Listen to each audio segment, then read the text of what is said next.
ఈ రోజు అయితే మా పీజీలో నేను వంకాయ పులుసు అయితే ప్రిపేర్ చేస్తున్నాను.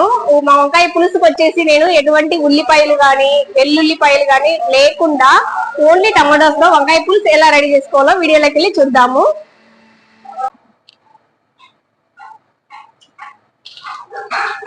కొన్ని ఆవాలు యాడ్ చేసుకోవాలి, అలాగే కొంచెం జీలకర్ర,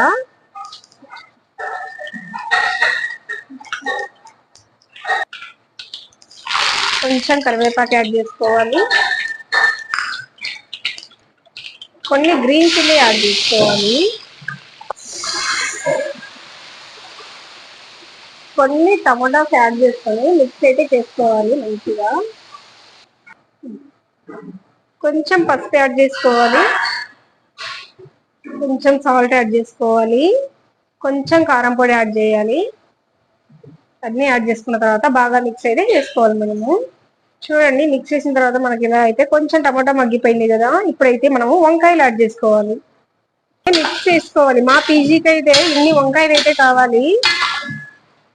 బాగా మిక్స్ చేసుకొని మనము మూత పెట్టుకొని మగ్గించుకోవాలి. ఇప్పుడైతే వంకాయలోకి పులుసు పౌడర్ మనం రెడీ చేసుకోవాలి. వంకాయ పులుసు పౌడర్ కి మనము జీలకర్ర, కొన్ని మెంతులు, కొన్ని పచ్చి శనగపప్పు యూజ్ చేసుకొని వీటిని దోరగా వేయించుకొని మిక్సీ పట్టుకోవాలి. ఇప్పుడైతే ధనియా పౌడర్ యాడ్ చేయాలి, కొంచెం అంటే కొంచెంగా మిక్స్ చేసుకోవాలి. ధనియా పౌడర్ యాడ్ చేసి కొంచెం చింతపండు పులుసు అయితే యాడ్ చేసుకోవాలి.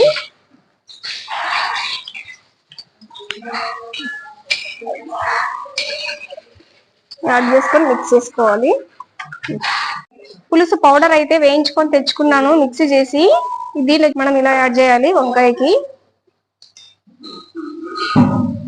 జస్ట్ ఒక 5 minutes అలా ఉడికితే మనకు వంకాయ పులుసు అనేది రెడీ అయిపోయింది.